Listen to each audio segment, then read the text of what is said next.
안녕하세요, 은하스타입니다. 오늘도 반가운 소식 위주로 영상을 준비를 해봤습니다. 다양한 소식이 준비되어 있습니다.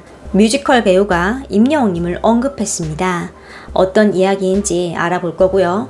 또 탑6의 이찬원 군이 임영웅님에 대해서 언급을 했어요. 좀 특별한 곳에서 언급을 했는데요. 이 소식 같이 전달을 해드리겠습니다. 바로 시작하겠습니다.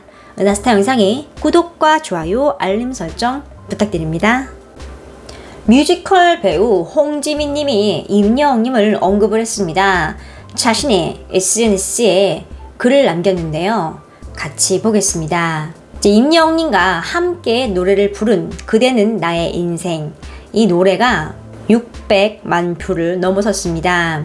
그에 대한 좀 소감을 밝힌 건데요. 내용을 좀 보겠습니다. 영웅이랑 부른 듀엣이 600만 뷰를 넘어섰다는 행복한 기사가 났네요. 우와, 벌써 1년이나 흘렀네요. 홍지민 TV에 리허설 영상이 있으니 놀러오세요. 영웅이의 노래 실력과 배려에 참 행복했던 녹화였습니다. 그리고 탑6 모두 어쩜 다들 최고의 노래 실력과 최고의 팀워크 또 최고의 인성으로 행복했던 시간이었습니다. 모두의 앞으로의 행보를 뜨겁게 응원합니다. 오늘도 긍정과 감사함으로 화이팅입니다. 하트 하트 하트 이렇게 적었습니다. 이렇게 홍지민님의 글을 보면 녹화장에서의 임영웅님과 트롯맨들의 좀 행동을 알 수 있죠. 팀워크가 빛났고 또 인성 또한 빛났다고 언급을 했죠.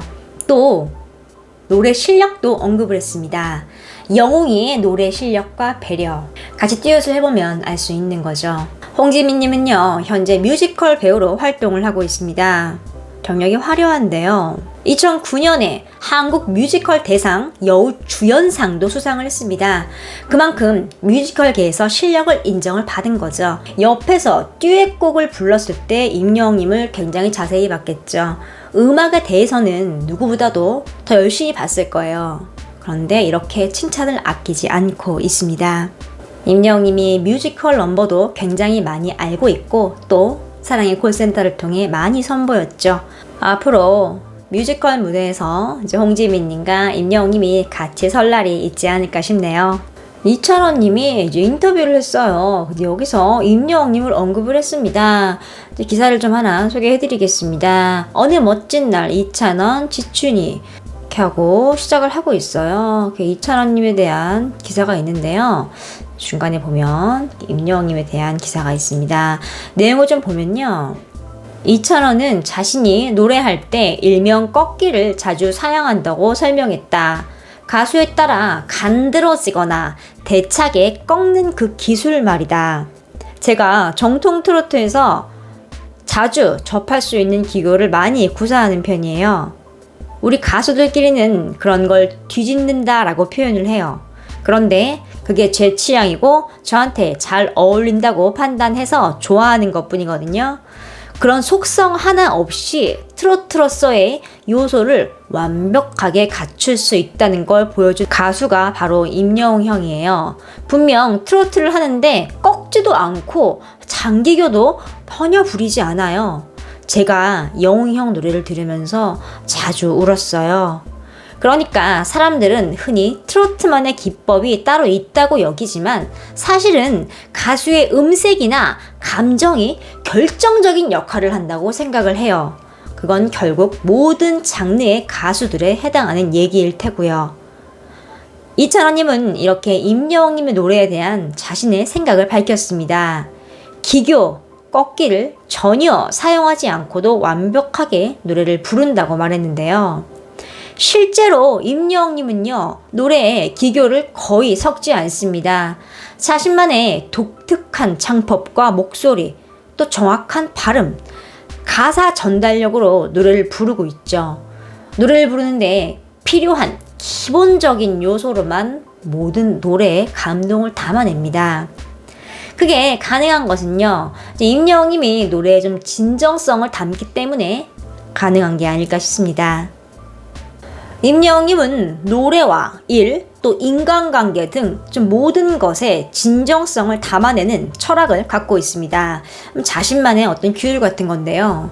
보여주기식, 수박 겉핥기란 있을 수가 없는 거죠. 100마디 말보다 한 번에 진정성 있는 실행을 선호를 합니다. 이런 점은요, 임영웅님이 직접 팬카페에 밝히기도 했습니다.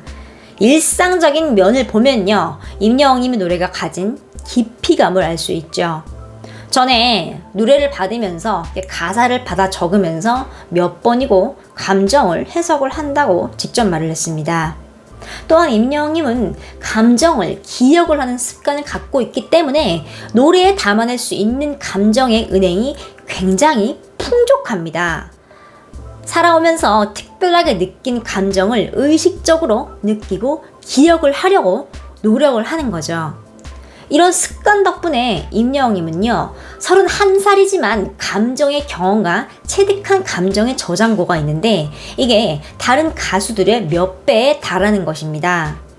사랑의 콜센터에서 임영웅을 보면요, 다른 가수가 노래를 부를 때 눈을 지그시 감고 있는 장면이 수차례 포착이 됐습니다. 바로 이것이 음악 자체를 느끼고 자신만의 감정을 통해서 재해석을 하는 하나의 과정이라고 보시면 됩니다. 특히 트롯맨들 노래 부를 때 굉장히 깊이 고찰을 하는 걸 볼 수 있습니다. 그만큼 노래에 좀 시시각각 변하는 감정의 변화를 디테일하게 풀어낼 수 있다는 것이죠. 임영웅님이 기본기에 굉장히 충실하다는 것을 알 수 있죠. 별다른 기교를 넣지 않고 감동시키는 노래를 부른다는 건 굉장히 어려운 일입니다. 무언가 다른 걸 첨가할 필요가 없을 정도로 단단하고 완벽한 노래를 부른다는 것이죠. 한마디로 기본에 충실하다는 겁니다. 기본이 탄탄하기 때문에 MSG가 전혀 필요가 없는 거예요. 노래뿐만 아니라 어떤 일이든 기본기에 충실하고 기본이 탄탄하게 다져져 있기 때문에 성공을 하는 겁니다. 임영웅님은 이런 점에서 다른 어떤 요행을 부리지 않고 좀 성실하게 노력을 하여 차곡차곡 자신의 음악 세계를 구축을 했다는 걸 알 수 있습니다. 이찬원님은 임영웅님의 노래를 듣고 많이 울었다고 인터뷰에서 말을 했습니다. 이 말 한마디에 모든 게 설명이 되죠. 노래를 듣고 많이 울었다. 이 말이면 가수가 노래를 듣는 사람에게 할 수 있는 모든 걸 한 것입니다. 이찬원님은 미스터트롯 탑6로 같이 오랜 시간 활동한 임영웅님을 곁에서 보면서 많은 걸 배웠던 것 같습니다. 그래서 이렇게 유명 잡지와의 인터뷰에서 공개적으로 임영웅님에 대한 언급을 한 것으로 보입니다. 이찬원님은 정통 트롯을 부르며 진또배기라고 불리고 있습니다. 또 임영웅님과 같이 힐링 캠핑을 가서 솔직한 대화의 시간을 갖기도 했죠. 이제 탑6가 각자 활동을 하게 됐지만 가요계에서 트롯 가수로서 사이좋게 서로 밀고 당겨주면서 좋은 관계를 유지하면 좋을 것 같습니다. 또한 앞으로 음악적인 면에서도 이찬원님이 직접 언급을 했듯이 임영웅님에게 배울 점이 참 많겠죠. 임영웅님이 앞으로 음악적으로 다양한 모습을 보여주고 많은 후배 트로트 가수들에게 교과서가 되면 굉장히 좋을 것 같습니다. 임영웅님의 노래를 듣고 이야기를 하면요, 할 말이 끝이 없을 것 같습니다. 하루하루 놀랍고 감동적인 순간을 가져다주는 임영웅님의 노래입니다. 이번 KBS 주말 드라마 사랑은 늘 도망가, 이 주제곡도 수백 번을 반복해서 듣고 또 듣게 만드는 마법을 보여주고 있습니다. 평범한 장면도 임영웅님의 노래가 흐르면 눈물의 감동 현장이 돼버립니다. 슬픈 감정은 더욱 슬프게, 감동적인 장면은 더 감동적이게 감정을 최대한 증폭을 시켜버립니다. 이게 바로 임영웅님의 주특기라고 할 수 있는데요. 대단한 감성 장인의 모습입니다. 지금 언론과 여기저기서 칭찬을 하고 계속 임영웅님의 노래를 언급을 하고 있습니다. 이번에는 동료 가수인 또 가족같이 아끼는 이찬원님도 합세를 했네요. 앞으로 임영웅님이 또 음악적으로 우리에게 어떤 모습을 보여줄지 굉장히 기대가 됩니다. 오늘 소식은 여기까지입니다.